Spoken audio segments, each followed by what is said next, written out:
Oh, hey there. Can we please talk about UFC Fight Night San Diego, I guess they're going to call it. Either way, it's UFC Fight Night headlined by Marlon Vera taking on the legend that is Dominic Cruz. He is a legendary fighter in that bantamweight division. It's going to be, it should be an interesting fight actually. It's it could be a feather in the cap of Marlon Vera if he managed to get the win, but Cruz, he's a tricky guy to beat. I'm also going to take a look at a couple of other fights on there that have piqued my interest, and I'm going to put down some terrible bets. What I'm going to do, I've done a bit of research into the fighters. There are a couple that I follow, so I knew about them already, and I'll be able to just have a look at their fighting style, see how they match up, see what's likely to happen, and then I'm probably going to bet the opposite. But you can bet whatever you like. Do you know what I mean? Just use the information and then, you know, bet sensibly, right? Keep those odds low and keep those stakes low, is what I would say. That's my motto. But you know what? I'm not here to tell you what to do.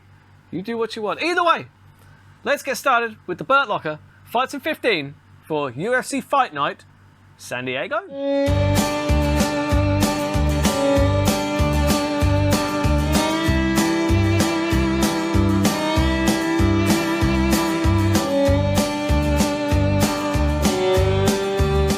So, we're going to start off in the 125-pound division. Now, it's Ode Osbourne versus Tyson Nam. Now, this is a really interesting fight. Really interesting fight. It's one that I'm looking forward to. In fact, this one I have selected to go onto my Patreon. So this is a Patreon breakdown. So if you would like to see that breakdown, please head on over to the Patreon. Much appreciated.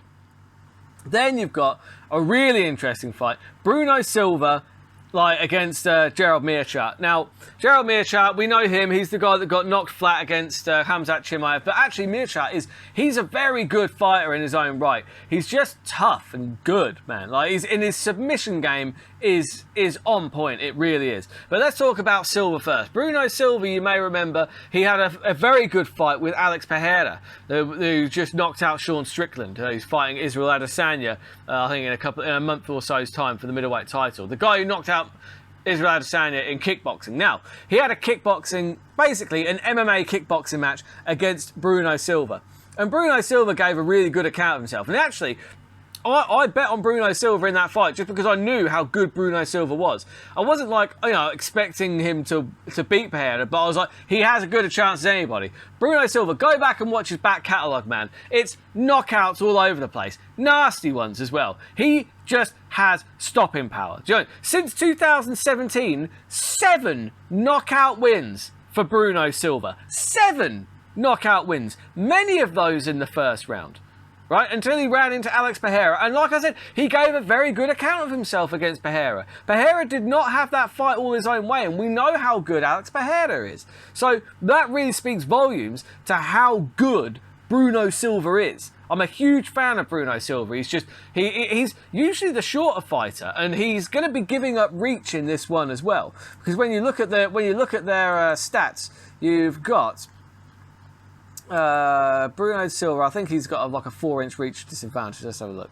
Yeah, okay, got 74-inch reach for Bruno Silva, 77.5 for Meerschat. Now, it's but Bruno Silva, he's just very good at covering distance. And in the striking, I don't think Meerschat's going to have an awful lot for him, if I'm totally honest. I don't think that reach advantage is really going to count for very much, knowing Meerschat's striking, fighting style. Because Meerschat, he is, don't get me wrong, if it goes to the ground and if Bruno Silva leaves his head in the wrong place, then Meerschat will submit him. He'll grab hold of a neck and he will choke you out. He has got 26 of 34 wins for Meerschat by submission. That tells you all you need to know, really. This is basically a striker versus grappler. Because whilst, look, Meerschat, he can strike, he has boxing. He is not going to do well against Bruno Silva standing. I just really think that Bruno Silva will probably pick him apart.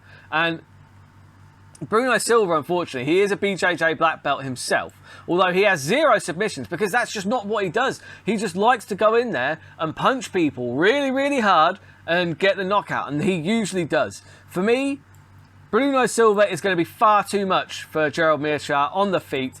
I think that Meerschat will struggle to get it to the ground because obviously, look, Silva's got a BJJ black belt himself. He's no stranger to grappling, and he knows how to keep things standing. And when he does that, it's not like I don't think Meerschart's really like kind of renowned as being like a takedown specialist.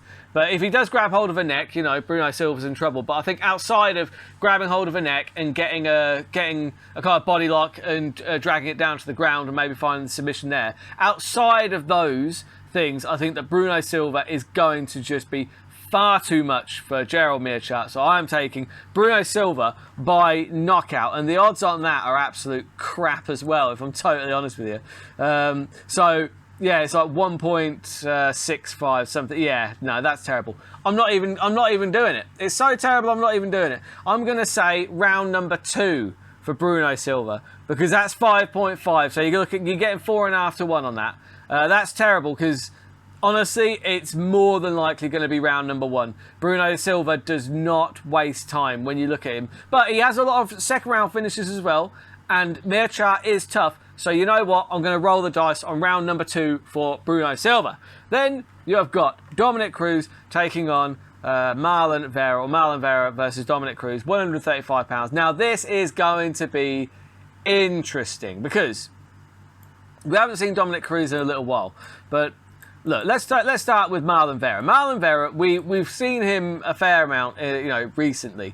He's very, very good. Like he seems to have come along in leaps and bounds since beating Sean O'Malley, and that was a win, by the way. He kicked his leg with the intention of damaging it, damaged it, and he won. He won that fight.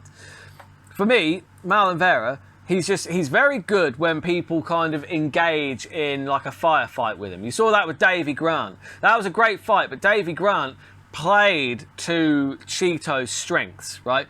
When people aren't able to get out of the way of Chito's strikes, he has a really good time and he starts feeling himself, and that's when he's really, really dangerous. You saw that against Frankie Edgar. That was the reason he kind of uncorked that big front kick. Do you remember that front kick that kind of aged Frankie Edgar to like 90 years old in a heartbeat? The reason he was able to do that was because he was just able to, Frankie Edgar wasn't able to close the distance like he has done, in the past. Frankie Edgar, obviously, he's not the.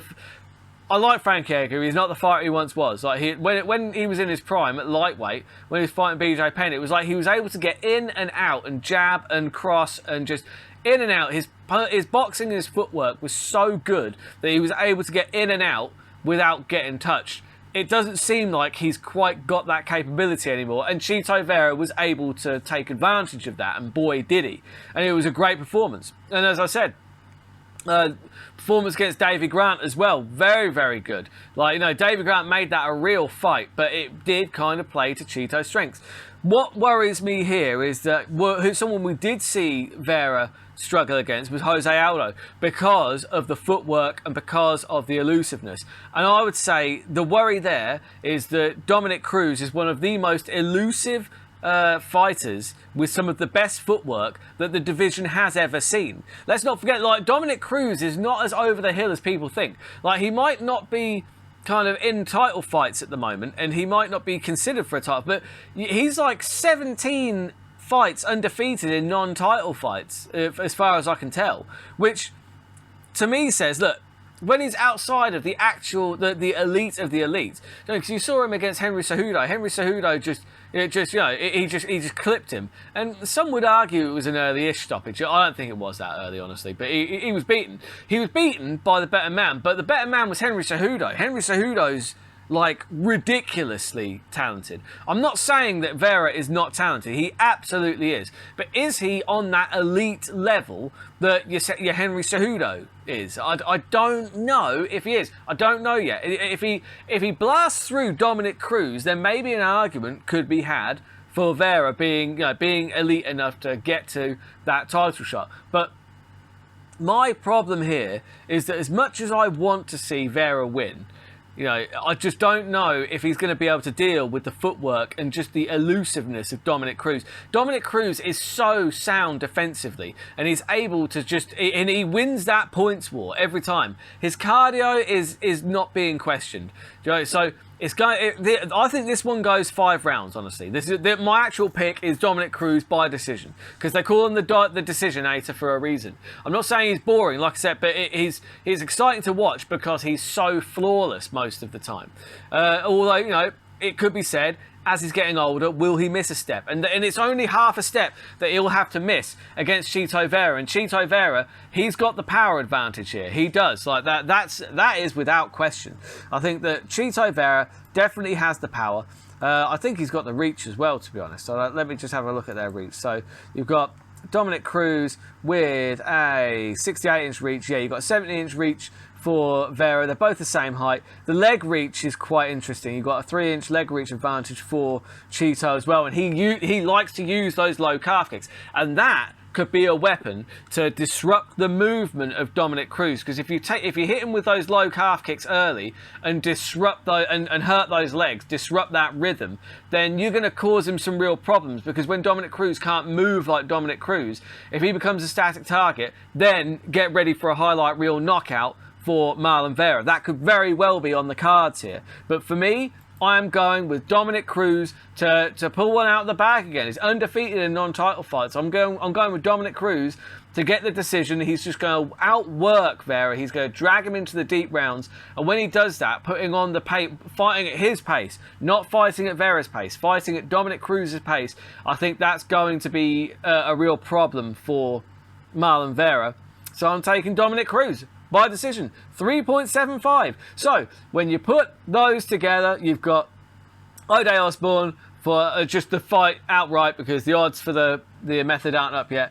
Bruno Silva, round 2, and Dominic Cruz just by decision. And you put those together, that's a terrible bet. 29.79 to 1. You know, it's worth a go. It's worth a go. Worth £1. Like I said, it's like an MMA scratch card. You know, only you get to, when you're scratching off the results, you get to see people getting punched in the face. It's a lot of fun. Anyways, that's all I've got time for this week. So, like I said, I'll be wrapping these bets up. I'll be wrapping up the card, doing a recap on Tuesday, Wednesday of next week. There or thereabouts. Let me know in the comments who you're betting on. I'm always interested to know. I love hearing about what other people are betting on. Like I said, the information is all there. We can, you know, the research there. I'm going to enjoy these fights. It's going to be interesting to see what Dominic Cruz can do to a dangerous guy like Marlon Vera. It could be a changing of the guard, or it could be, you know, one last run for the Dominator. It's that kind of a crossroads fight, and that is what makes it interesting for me. So until next time, keep those odds long and those bets terrible.